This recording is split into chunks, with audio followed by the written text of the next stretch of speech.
you have to be careful with linking a postmodernism, or what Helen Pluckrose calls applied postmodernism, into that suite of worldviews, whatever you want to call it, Weltanschauung, however you want to term it. How would you explain this? Because I'm just thinking some of the audience will be told, "Oh, these are completely new terms." Like, how would you explain it? Oh, what, the postmodernism? Yeah, I think incredulity describes as incredulity toward meta-narratives. In other words, a meta-narrative is something like, evolution, Christianity. These are grand, overarching explanatory principles that explain explanatory mechanisms for phenomena, things about the world, things about what people believe. So there is no meta-narrative in the postmodern view. There's just kind of individual or atomistic views that people hold about different things. So we need to be very mindful. We've made in the last, depending on how you define it, 40 years, 30 years, we've made a turn toward, in philosophy you call it a subjective turn, a turn toward subjectivity and a turn away from objectivity. And we've demeaned objectivity, we've demeaned truth, and we've replaced those things with subjectivity, or ways of knowing, or lived experience. But lived experience will only get you so far. Lived experience is great when it comes to what you want to eat, what kind of music you want to listen to, or who you want to have intimate relationships with. But it's terrible in terms of ascertaining facts about the world. Why do you think that's become, this turn towards subjectivity? Why do you think that's happened? Has it replaced religion in a sense? And that's a 4-hour podcast.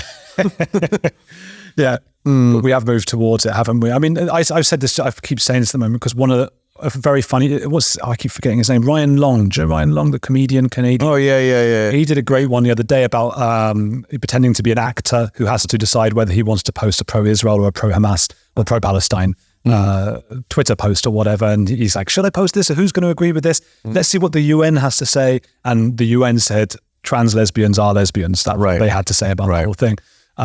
So what's going on there? Oh, boy. Really. To quote something I said off camera to you, Florence Reed from Unheard says, "We are living in a uniquely stupid age." This is a uniquely idiotic age in which we find ourselves. That's scary. It's terrifying, especially, I think I heard that in our conversation with John Ravecki, especially when you talk about, I'm going to anthropomorphize a little bit if you don't mind, but AI being born into idiocy. Presumably they were always idiots, right? But this is, so now we have large groups of people, including Supreme Court justices, pretending they don't know what a woman is. I mean, 20 years ago or 30 years ago, and I've got a lot of respect for religious people. A lot of religious people listen to this podcast, of course, but 20, 30 years ago, J.K. Rowling was getting abuse from religious people. Right. We mustn't forget that. And that's an interesting cultural turn, isn't it? Yeah. It's like a turn in the culture war. That's why I wonder if it's sort of replacing religion to an extent, because J.K. Rowling is at the center of that. Okay, so that's called the substitution hypothesis. I made a ton of videos about that. And a really good way, to explain this is, have you seen Game of Thrones? No. Really? They used to help publish their books, though. Dude, you're dead to me. But anyway, in Game of Thrones, when there's old gods and new gods, but the only reason that the old gods, you have new gods, because belief in the old gods are fading. And so the question is superstition and belief the default mode for human beings? And if that's the case, as Christianity went down, what replaced it? Well, it goes by different names. Wesley Yang calls it the successor ideology. Majid Nawaz from the island here calls it regressive leftism, applied postmodernism from Helen Pluckrose. Wokeism, whatever you want to call it. I don't know if this, Dawkins told me, we did this interview asking about, and Shermer about the substitution hypothesis. I don't know if the substitution hypothesis is true. Dawkins told me he hopes it's not, or his whole life's work would be wasted. But we definitely have a problem now. We pretty much know what the problems are. People don't trust our institutions because they're not worth trusting. We've demeaned the meritocracy. I mean, we can run through the problems. People have done that at length. The question is, how do we solve those problems? Which is another 4-hour podcast. if we have some sort of almost biological imperative, that's correct. Yeah, we may. Superstition or something. We may. Yeah. It's so hard because I can hear almost people listening to this thinking, that's interesting, but I don't have any superstitions and things like that. And I would be interested to see what number of people that is, because I bet it's actually the majority, but I don't know. But people who are warlords don't think they're warlords. People who are superstitious don't think that they're superstitious.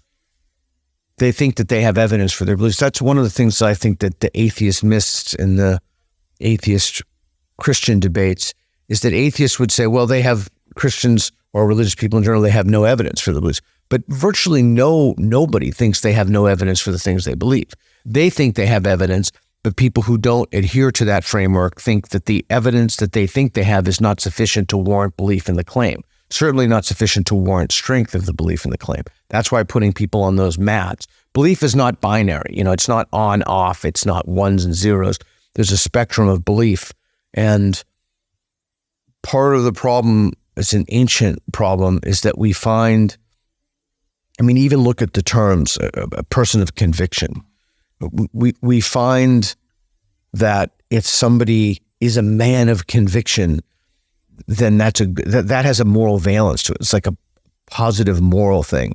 Whereas when I hear someone is a person of conviction, I just think that's a person who doesn't change their mind when faced with competing evidence, change their beliefs, I think that. I respect people who can change their mind more. There's something Will Storr, I think it was, said recently about other people have said this, have been iterations of it forever.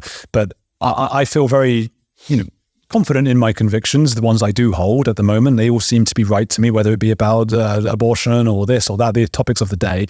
And they all seem right. But I know that there's absolutely no way that I could be the one person in the world who is right about everything I think. So what are those things that are utterly wrong? And do you have them as well, Peter? Well, yes, I do. But to go back to what you said, to linger on that, if you don't mind, why would they be convictions?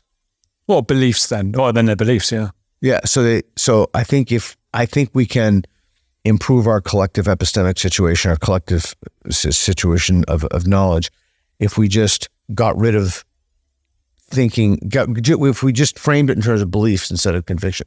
So yeah, I'm sure I have them. The age-old problem is, if you have them, then why don't you stop believing them? And the reason is because I don't know what they are. Do you have an inkling? An inkling into which of your beliefs might be most likely to be wrong? I do. Pause. I just want to finish this thought. So the some things complicate that. Anything that has an identity level salience will complicate that. When it's important to your identity. Yeah. So you're less likely to revise a belief it has. And that's one of the things that we're teaching kids in colleges and K through 12 systems now, is that they're better people because they hold a belief, and this is part of your identity, the pronoun thing, whatever it is. And then this is really important for you. But yeah, do I have an inkling of what it is? I have an inkling about how to think about the situation. So here's how I think we should think about it. Part of the problem, I think, that why so many people have been bamboozled by these ideas that are just clearly false. Like every outcome, every disparity in outcome is due to systems, or that's Kendi's idea, or D'Angelo's idea of white fragility. You only have these beliefs because you're white, or you believe this, you're fragile. No, and I'm not. No. Okay, well, and that proves you're racist. So these ideas are the kind of ideas that young kids would, like tweens would accuse each other on the playground. Mm-hmm. Ad hominem. Huh? They're ad hominem, aren't they? You believe this because you're that. There's a certain element of that, but they're just silly. So I think the way to think about it is, because we've extended the umbrella of rights to minorities, to animals, etc. I think one of the things that people do implicitly is they project into the future and extend the umbrella of rights of, whatever, and I believe if you want to be trans and you're 18, that's great. You can undergo any procedure. I fully support you. I'm adhere to the principles of liberalism and democracy, and you shouldn't be discriminated against, etc. I'm all on board with that. But I think people are no but in that sentence. I think people extend that umbrella of rights, and they keep extending it. and then they want to be on the right side of history, hence that term, the right side of history. So I think that's one of the prophylactics for falling into delusion. I think that there are others. But yeah, I think if I were to guess, I would say, it's a point I've raised before, but meat eating, or taking sentient life, I would say a kind of action. I mean, I don't really know.